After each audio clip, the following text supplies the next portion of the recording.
All right. What's going on? Going to get things started here. Talking Dogs. We're officially inside the college football season, and the first weekend was just incredible. So many great ball games that went on. Some upsets here, a few potential upsets there. We saw what we saw on Sunday night, which was just I can't believe what we saw in the LSU FSU game, and of course for Mississippi State fans, you saw a win in game one of the season, which was the third straight season opening win for Mike Leach. So Bulldogs are off to a good start. College football is off to a good start, and we're going to talk all about it here tonight. Matthew, what's up? Good to see you. And we'll get to some of your questions too. If you guys want to throw some questions in there, we'll talk about whatever you guys want to talk about. Try to keep it Mississippi State football centric or college football centric. But if you guys have some other questions, we can address a few of those things as well. But Mississippi State and Memphis went head to head last year. We remember what happened.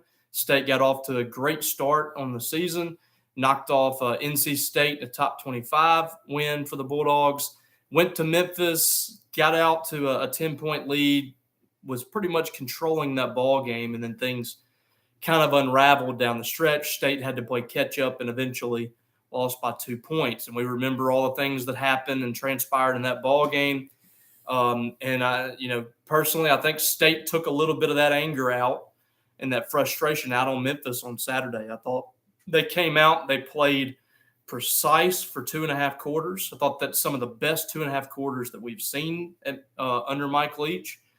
And State was excellent on both sides of the ball. A couple of mistakes on offense in the first half, but for the most part, the offense was humming. The defense was absolutely dominant for 2.5 quarters before letting off the gas a little bit.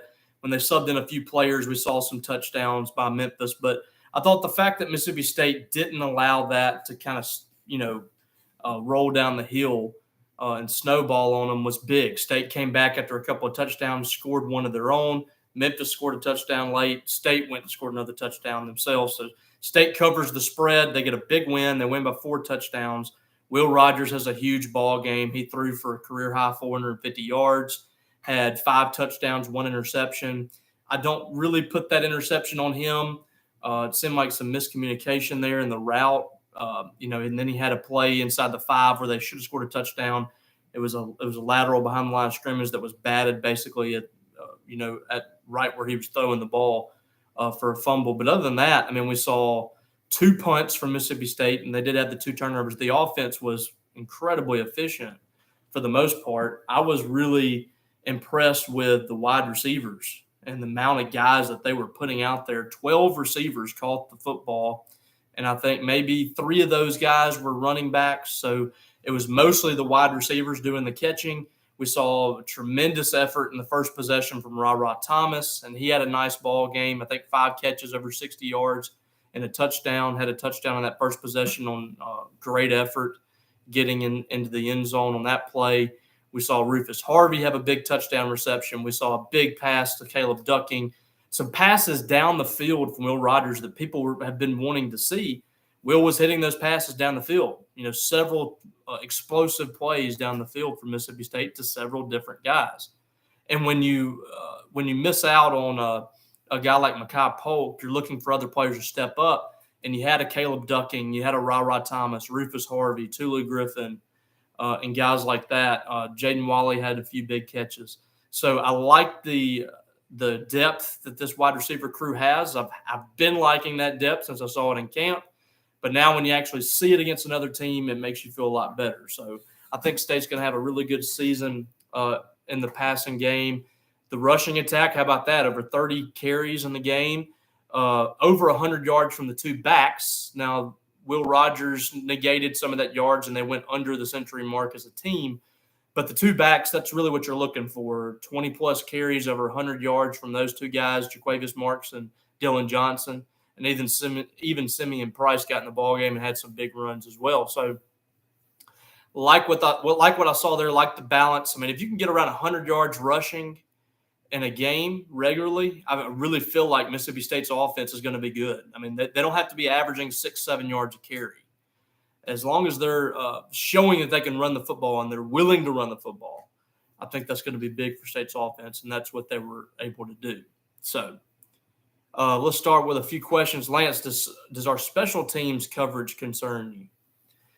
Not really. I would like to see Mississippi State kick the ball out of the end zone. If they can find somebody that can put that thing in the back of the end zone or even midway into the end zone, that's what I think a lot of people want to see. I just don't think that if the strategy, and maybe it's just the fact they don't have anybody that can kick it, but if the strategy is to kick it short or kick it, to the 5-yard line and try to get, somebody to get a stop at the 15 or 20, I just don't think that strategy is going to pay off in the long run. I mean, it's just not worth risking a big return when you can get somebody to start at their own 25, because you're probably at best going to be around the 18, 20-yard line. So, I mean, are you willing to take that chance based on 5 yards of field position? I just don't think that's a strategy that's going to be good for Mississippi State in the long run. Coverage-wise, I'm not really concerned about the coverage. I think the coverage is fine. I just think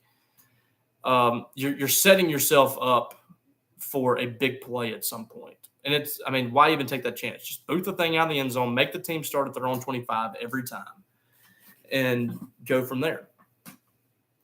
So, Cameron, they seem pretty confident on the Arizona board. How do you like our chances?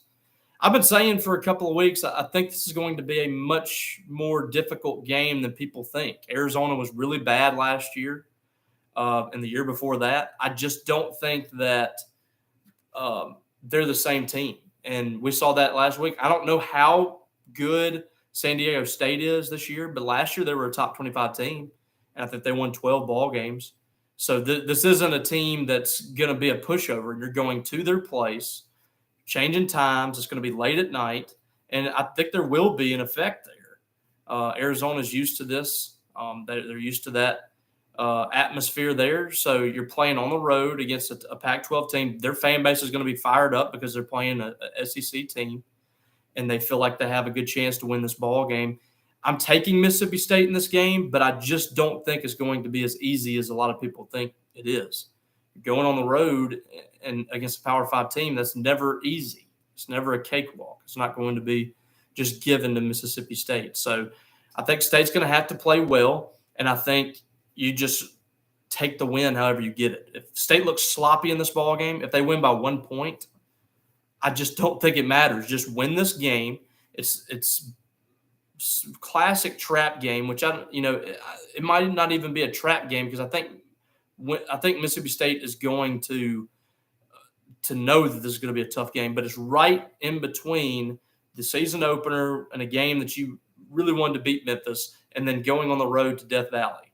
So got to win this game. You really need to win this game and go into that game against LSU feeling really good about yourself. And if you win this game, then at worst, going into that Texas A&M game, you feel like you're probably going to be 3-1, which is basically what everybody has predicted Mississippi State to be. You lose this game and then you lose LSU, that's really changing everyone's perception on this entire season. And same can be said if you win this game and then beat LSU. So I think it's a very important ball game. I think Mississippi State is going to have a tough game against Arizona. I think Arizona is going to be a lot better than people expect them to be. They've added some players.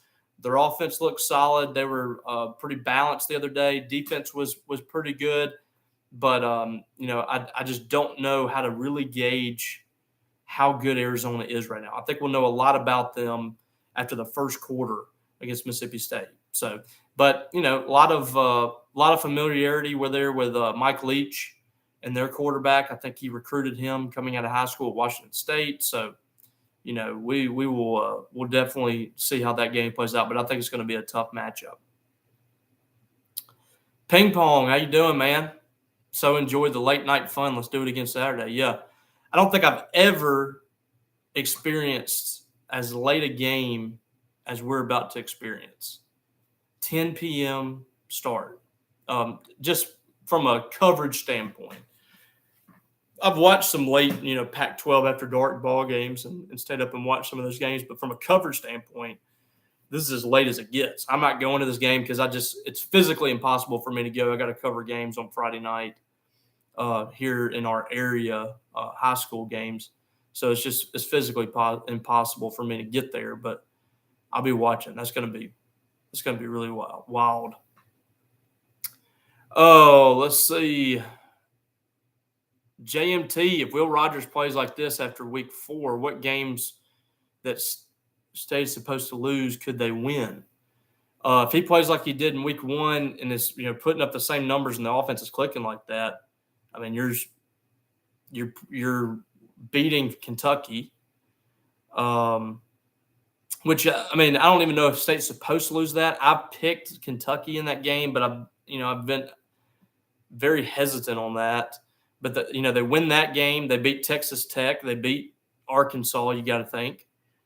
It really just depends on the defense too. I mean, the defense is going to have to play pretty well also. But yeah, I think every game is winnable with the exception of Alabama, and then and then right underneath Georgia.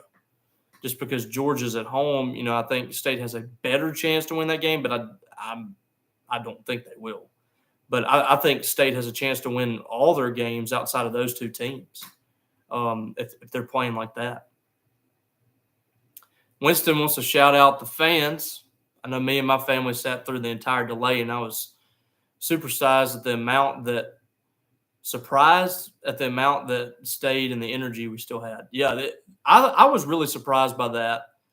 I think people were just wanting to watch football. I think people were excited, just like the team was. We saw whenever the lightning delay hit, Will Rogers running off the field, trying to pump up the crowd or whatever, and keep everybody invested in the game. And I think people, even though, there was still a decent amount left even during the delay. And I think a lot of people just decided after 30 minutes or so, they just couldn't stay. And I can't blame those people. It was starting to get late. You don't know when the game's going to start back. You start looking at the sail on the radar, and it didn't look like it was going to clear out. But the people that stayed around, especially the students and the fans too, that was really impressive. And there was still a lot of juice left in those fans, even into the fourth quarter. So I think people just really wanted to experience football again. So it's really a shame that game had happened that way, because I really believe that atmosphere would have been awesome for 2.5, 3 quarters. It started off great. Everybody was really excited and great crowd. I hated it ended that way, but still was a pretty good crowd there towards the end. Everybody was excited. It was a great atmosphere. And by the way, I thought too that the game day experience, just the experience of the game, was really cool too. I thought they did a really good job. Mississippi State did a really good job of putting that game on. Matthew, what are your 1 or 2 biggest surprises from the game? I didn't really have any surprises, but as far as just question marks that we had coming in was the offensive line, and performing the way that they did wasn't really a surprise, but it was a kind of a relief. You didn't see anything in that ball game that concerns you with the offensive line. And Mike Leach even said post-game he thought that was the best group on the offense on Saturday. Most consistent for sure. Down after down, they were really good. There was only probably 2 plays, I think, that you could say the offensive line kind of struggled. They got beat. And 2 plays out of 70, 80, whatever plays it was, you can't ask for anything better. Will Rogers had plenty of time in the pocket. They opened up some holes in the running game, which is not – they're not going to open up gaping holes in the run game, just the way the scheme works. But the fact that they did have some of those holes, I think was a really encouraging sign. And I don't think Memphis is bad on the defensive line. I think they have a few guys up front. Now, State's certainly going to see better players the rest of the year. Most everybody else they play, with the exception of Bowling Green and East Tennessee is probably going to be better on the defensive line. So the challenge gets much tougher, and especially in 2 weeks against LSU. But just seeing Dollar Bill Johnson and some of those guys just take care of their business and handle their business up front on a down after down basis, I think was a really good sign. Winston, I've heard some people who were sort of down on our corners, but to me, I was impressed, especially how helpful they were in the run game. Yeah, I thought Emmanuel Forbes, especially, and DeCameron Richardson, I'm not worried about those two guys at all. And Forbes had a couple of down plays, but for the most part, you hardly noticed him, which meant he was covering his guy often. And then the safeties, I thought the safeties were fine. Colin Duncan and Jalen Green came up and had a couple of big hits. I think defending the run, especially, that group's going to be really good. I think the defensive backs can really tackle and coming up and putting their head down. I think those guys are going to be fine. We'll see about the other guys at cornerback. Marcus Banks, I think, made a couple of stops. We haven't seen him enough yet, but the top two, Emmanuel Forbes and DeCameron Richardson, I think are going to be just fine. None of your business. As a car salesman, can you ask Leach at the post game if we win what car brand Mississippi State is and what brand Ole Miss is? Yeah, I don't know how that would go, but I'd be interested to hear his thoughts on that. I'm sure he could go off on a tangent for about 15 minutes on that. You can bring up just about anything, and he'll rant on it for a few minutes. Rhino talking about the game, stayed the whole time. Jealous of my friend that plays at State because they had a better place to sit at halftime. Yeah. I think, there was a lot of good seats probably opening up there after everybody had bolted. There's probably 20,000 people left after the lightning delay. But it, like I said, was still an electric place. Mississippi State's one of the few places that can be, fairly empty and still relatively loud because of the cowbells. And there were still some loud moments in that game late. You wouldn't know that it was well over half empty. Dylan, feel like the O-line played very well. Do you feel better about our chances against LSU after the loss to Florida State? Yes, I do. After watching them last night, I'm not impressed at all at LSU. It's still going to be tough. It's at their place. They still have a lot of talent. And I thought Jaden Daniels was still very good. I didn't think he was at fault for hardly anything. He played very well. Their offensive line was not good, not impressive at all.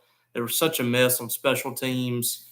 If I was to pick today, I would probably give State the edge. But let's see what happens Saturday. State comes out and lays an egg against Arizona. I'm going right back to LSU. So we'll see what happens from there. Winston kept telling my little sister the whole time, just wait until Texas A&M comes to town. The atmosphere for that game should be epic. Yeah, that especially I think it's going to be good regardless. But if you start off 3-1, and you win this week, and even if you lose to LSU, you come back and beat Bowling Green. You go into that ball game 3-1. I think it's going to be a great crowd, and you're probably talking, maybe SEC Nation or somebody like that showing up to campus. I think people are going to be really, really excited. You can't afford a misstep here against Arizona. You've got to beat Arizona this week. You beat Arizona this week, no matter what happens against LSU, feel pretty good about State moving forward. But you can't have a letdown here. You got to beat Arizona, and then you move on to LSU and see what happens there. So, but I think that A&M game does have a chance to be a great atmosphere, one of those atmospheres that we witnessed pre-COVID.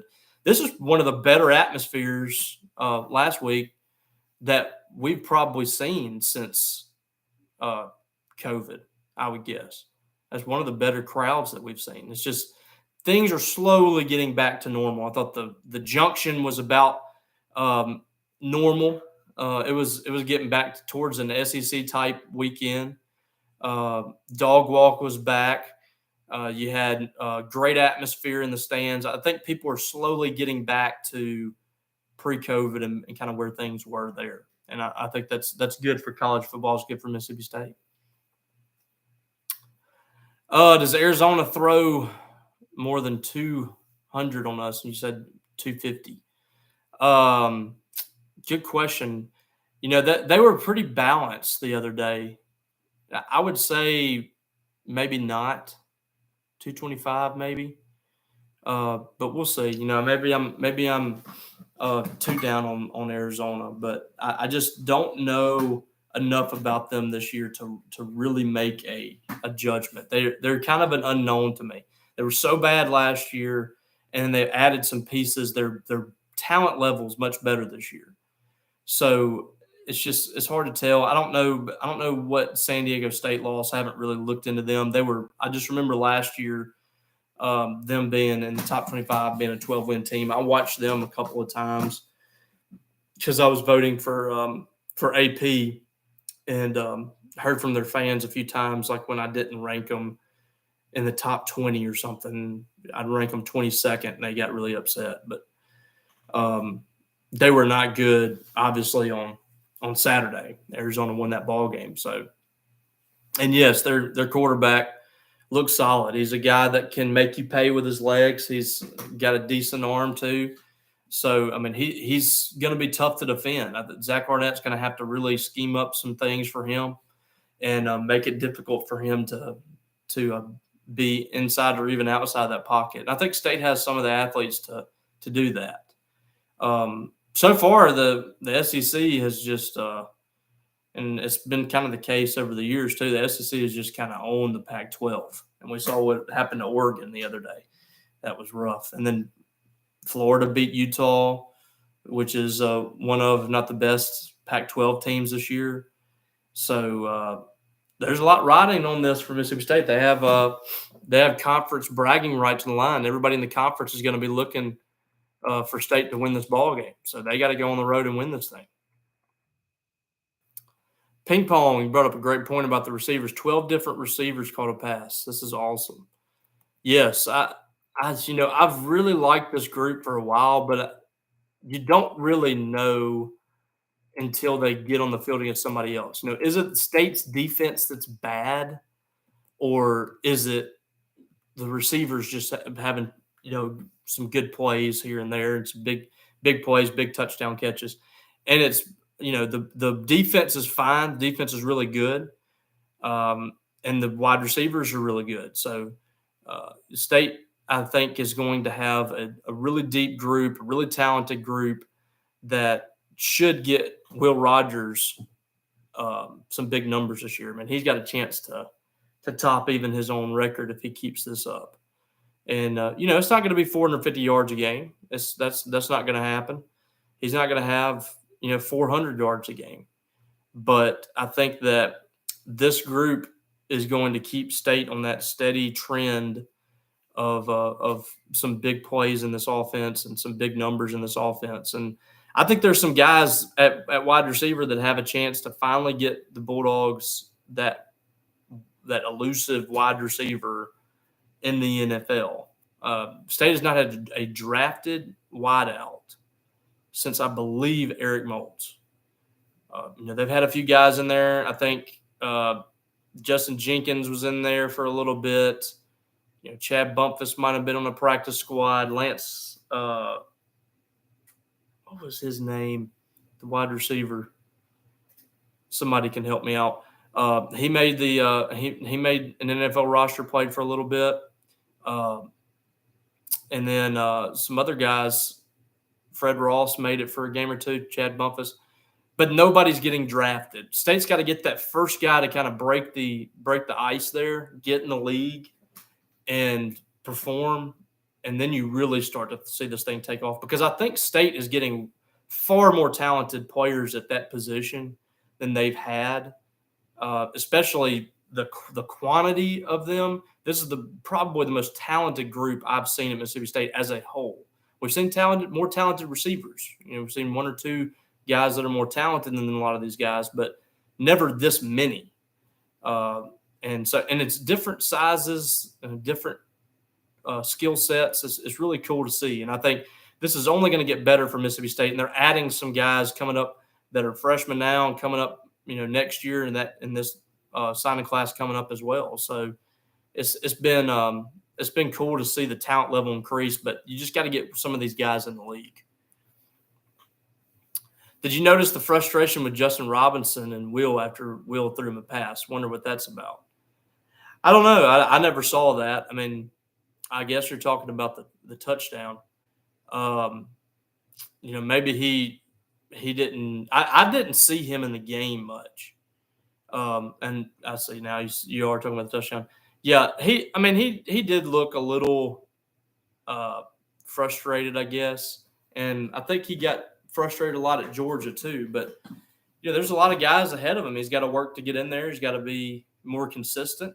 He had some really good moments in the scrimmage. Maybe he was upset he didn't get the playing time that he wanted. But, I mean, shoot, man, you got a touchdown. Can't be any bigger than that. Touchdown on your first catch.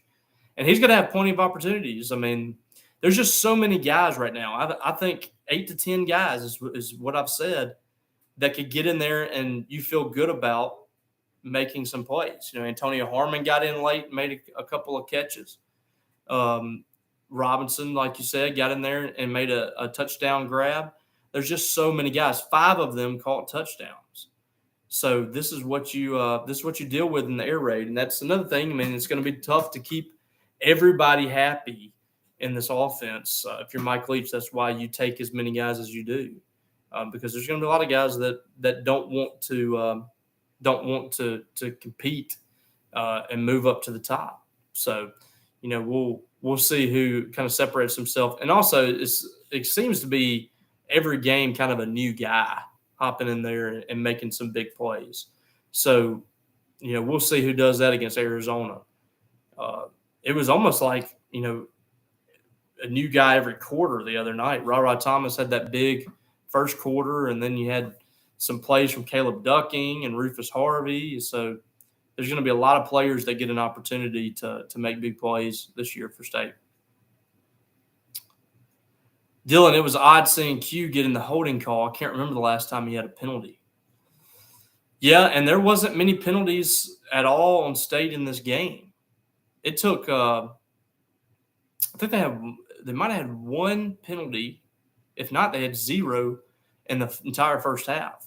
It took a while for the first penalties to come out for Mississippi State. They played and usually the first game is when – in the first couple of games is when things are really – rusty for you. You have all these pre-snap penalties and things like that. State didn't have hardly any of those. They were, and that's the mark of a veteran team. I mean, this is a group that most of these guys are in their third year at least, and just about all of them are in their third year or second or third year under Mike Leach. So this is a veteran group. They're not going to have a lot of those pre-snap penalties, a lot of those mishaps, those holding penalties and things like that. So. Yeah, and also, if you didn't see, LaQuinston Sharp is SEC co-offensive lineman of the week with the Alabama Center. I figured somebody would get that distinction. I thought it might be Dollar Bill, but it was LaQuinston Sharp, which is fine. He had a great game as well. Didn't allow Will Rogers to even get hit from his position. So really impressive day for the entire offensive line. I thought the whole group was fine. Was more than fine. They were really good. One of the only sack I think came off of Albert Reese's side when he came in there and played at right tackle, and that's a young guy that's just getting his feet wet right now. He's going to be fine. One of the better looking offensive linemen on this team from a physical standpoint. I was told by somebody the other day that's got a connection with the MSU offensive line, that he is a guy that is going to be in the NFL and one of the most impressive linemen on the team. He's got to get that experience. I think he's going to be really good. But really impressed with Dollar Bill at left tackle. We knew what the other guys could do. I thought Cole Smith had a good game at right guard. I thought Nick Jones was good at left guard. I thought Cam Jones was really good at right tackle. And then obviously LaQuinston Sharp. So that's really good for State. You need that offensive line to be able to protect their quarterback and to be able to get a running game going, and that's what they got. Dylan, this offense will be difficult to stop with Parson in a few years. There's just so much open space nearly every play. Yeah, when you look at the plays, if you just, especially if you're sitting like where we are, above the field, and we have the ability to kind of see plays develop because we're so high. If you look down there and you watch the receivers, there's a lot of guys that get open, and especially if the play is able to extend. And by the way, I thought Will Rogers, I was watching the game back yesterday, and right whenever one of the announcers mentioned how inaccurate he was outside the pocket, he raced out of the pocket to his left and chunked one down there to Caleb Ducking, who went up and got it. But I'm just imagining somebody that can be very elusive and chased out of the pocket like Chris Parson, that can give his receivers time to get open beyond just 3 or 4 seconds and make a play downfield. I mean, it really will make a huge difference in this offense to have more mobile quarterbacks, guys that are not only just, physically mobile, but they have that clock in their head that they need to get out of the pocket and try to extend a play.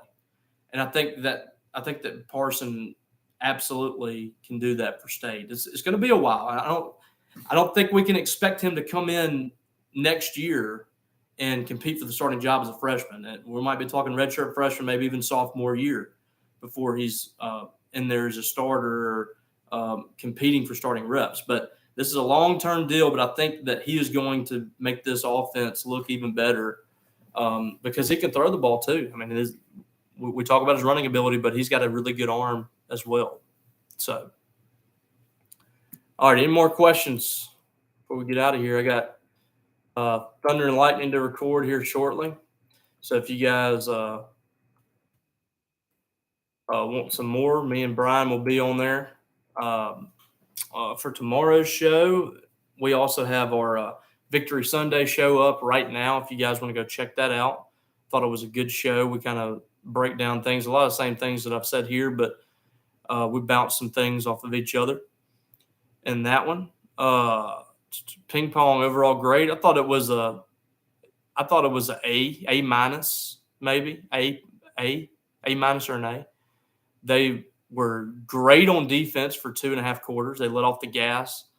And for that, you get closer to a B plus just because of how they slopped it up there for a few possessions. But, I mean, everybody expected Mississippi State to win this thing by, 17 to 20 points, if not more. And they won this game by 4 touchdowns. So I don't know how you could be upset about what you saw. This is the first game of the year. We saw a lot of teams that were sloppy. State came out and just dominated that ball game. So I think that it was a great opening game for the Bulldogs, and now they're moving on to week 2, and they need to get this win as well. So, all right, guys, don't forget to subscribe. Also, before I go, you've got to go to 247, sign up for us today. We got a 75% off deal. I mean, that is just over $2 per month that you're paying for a full year subscription. And you get the daily biscuits, the bones, the recruiting information that Paul and Steve have. We got other stuff on there. I cover women's basketball recruiting. Paul covers men's basketball. You're not getting Mississippi State recruiting anywhere else. We're the only people that cover Mississippi State recruiting on this level. So barely $2 per month. That's like just over a Powerade a month to get that kind of coverage. You get access to the message boards, which some people might not be excited about, but there's some fun stuff on there from time to time. And then you get access to all the other sites too. So, I mean, it's a great bang for your buck. We work really hard, and you guys need to come check us out. 75% off. Come do that right now. And subscribe to this YouTube page at all. Also, I'm almost up to 1,000 subscribers. That's been my goal since I started this just under a year ago. I'm almost there. I'd appreciate you guys to do that. Share this. And we'll be on here every week, just about every Monday. If not every Monday, we'll do it another day during the week. But we will talk Mississippi State sports every single week right here. So look forward to seeing you guys next week. Let's keep chatting it up. Appreciate you guys, and I hope you guys have a great rest of the week. And we'll see you Saturday night.